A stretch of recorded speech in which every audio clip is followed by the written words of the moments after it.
Hello everyone, my name is Naman Goyal and today we are going to learn chapter 4 of class 10 quadratic equation। देखो ये lecture इस chapter का आखिरी lecture है। पिछले लेक्चरों में हमने देखा था कि क्वाड्रेटिक इक्वेशन क्या होता है, कैसे अपन चेक करते हैं कि कोई given equation is a quadratic और नॉट। ठीक है, उसके बाद हमने देखा कि how we can solve the quadratic equation. For that we have 3 methods, है ना। पहला है फैक्टराइजेशन, दूसरा था कंप्लीटिंग द स्क्वायर, उसके बाद जो तीसरा था वो क्या था, फॉर्मूला। क्या फॉर्मूला था हमारे पास, क्वाड्रेटिक फॉर्मूला। अगर कोई भी क्वाड्रेटिक है आपके पास ax square plus B x plus C is equal to 0, तो इसके रूट्स दो होते हैं। कौन कौन से होते हैं, x is equal to minus B plus minus under the root of B square minus 4ac upon 2a, ये रूट्स होते हैं। अच्छा, इसमें मैंने आपको एक और चीज बताई थी कि ये जो बी स्क्वायर माइनस 4ac जो लिखा हुआ है, ये जो बी स्क्वायर माइनस 4ac लिखा हुआ है, इसको अपन कैपिटल डी से रिप्रेजेंट करते हैं, और ये जो कैपिटल डी होता है वो होता है डिस्क्रिमिनेंट।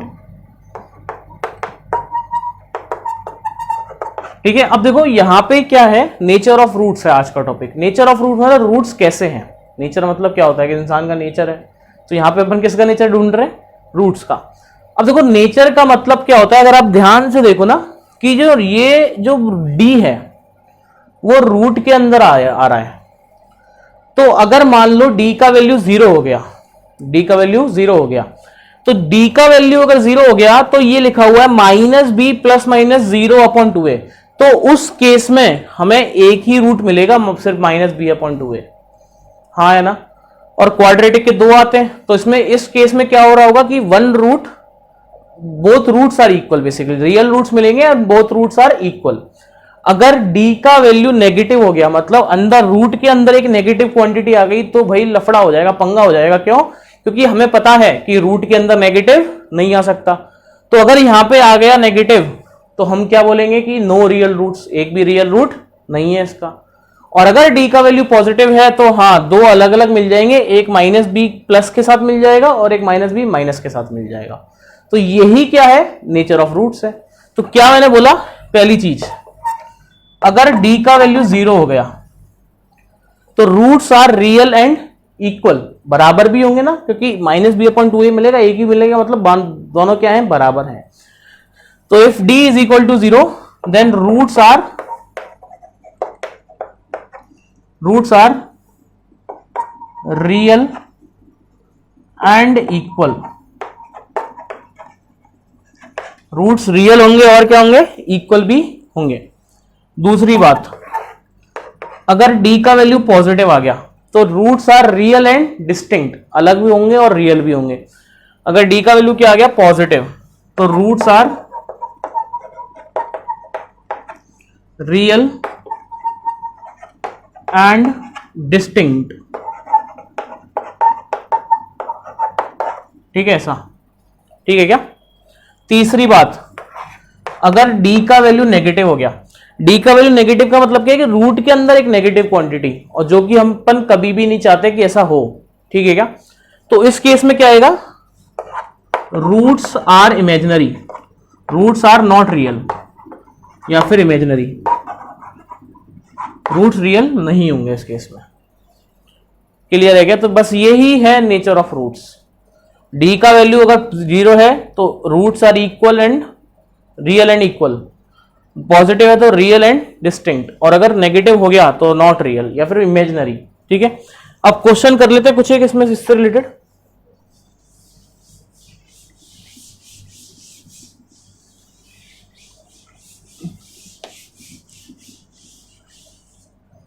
क्वेश्चन लिखो, वही हमें चेक करना है, नेचर ऑफ रूट्स चेक करना है।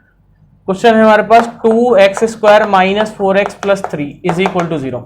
हमें इस इक्वेशन के रूट्स का नेचर चेक करना है कि भाई रियल है, डिस्टिंक्ट है, रियल है, इक्वल है, या फिर नॉट रियल, या फिर इमेजिनरी, यानी, है ना। तो d क्या होता है, बी स्क्वायर माइनस 4ac। सारी चीजें किस पे डिपेंड कर रही है, d पे तो डिपेंड कर रही है। d पॉजिटिव होगा तो रियल और डिस्टिंक्ट आएगा, d 0 होगा तो रियल और इक्वल आएगा, d नेगेटिव होगा तो इमेजिनरी आ जाएगा या फिर नॉट रियल आ जाएगा। तो d क्या होता है, बी स्क्वायर माइनस 4ac। अगर कंपेयर करूं मैं तो b का वैल्यू -4 है, a का वैल्यू 2 है और c का वैल्यू 3 है।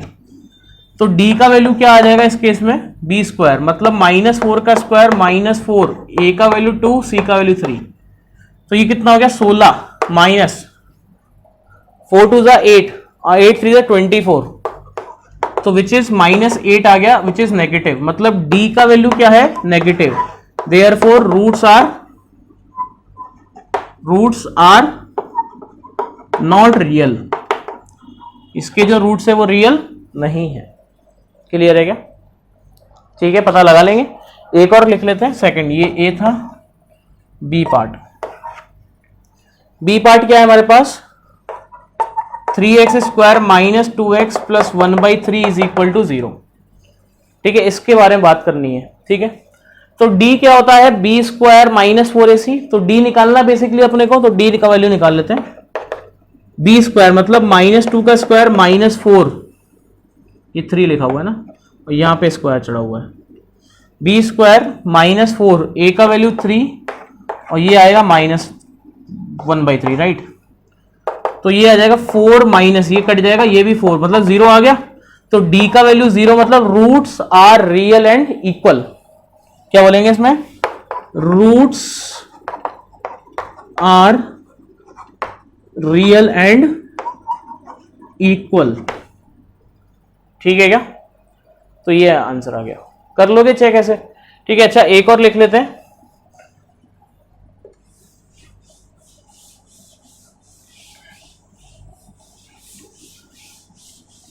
नेक्स्ट लिखो, x square plus 5x plus 6। ठीक है, तो निकालते हैं इसका वैल्यू d का, b square -4 a and c, तो यह आ जाएगा 25 माइनस 24 विच इज 1, मतलब जो कि क्या है, पॉजिटिव है। तो d का वैल्यू आ गया पॉजिटिव। तो d का वैल्यू पॉजिटिव आने का मतलब क्या है कि roots are real and distinct, roots are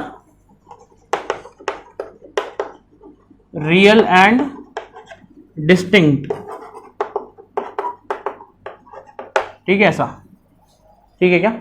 ठीक है, अब एक क्वेश्चन देखो किस तरीके का आता है, मैं लिख के दिखाता हूं। क्वेश्चन है, find value of k such that roots of 2x square plus kx plus 3 is equal to 0 are real and equal। ठीक है, find the value of k such that roots of this equation are real and equal, मतलब real भी है और equal भी है। तो ये की चीज किस केस में होती है, जब d का वैल्यू क्या होता है, 0 होता है। तो बेसिकली करना क्या है, हमें इस इक्वेशन का d 0 कर देना है। तो b square -4 a into C बराबर 0, तो k square minus 4 2 8, 8 24 is equal to 0। तो k का वैल्यू आ गया 24, k square is equal to 24 आ गया। तो यहां से k का वैल्यू आ जाएगा +-√24। कर लोगे क्या? कर लेना, ठीक है, कर लेंगे। 2√6 लिख सकते हैं, इसको लिख लेना। ठीक है, तो इसी के साथ हमारा एक चैप्टर फिनिश हो चुका है। तो इस चैप्टर से रिलेटेड जितनी भी एक्सरसाइज है उनको आप बिल्कुल कर सकते हो, जरूर करें उनको। ठीक है, बाकी नेक्स्ट लेक्चर में अपन दूसरा चैप्टर स्टार्ट करेंगे। ठीक है, ये चैप्टर बहुत ज्यादा इंपॉर्टेंट है। तो यस, आज के लिए इतना ही काफी है, बाकी पढ़ते अपन नेक्स्ट लेक्चर में। जब तक के लिए पढ़ते रहे, मुस्कुराते रहे, एंड मिलते हैं नेक्स्ट लेक्चर में। Thank you so much, bye, thank you.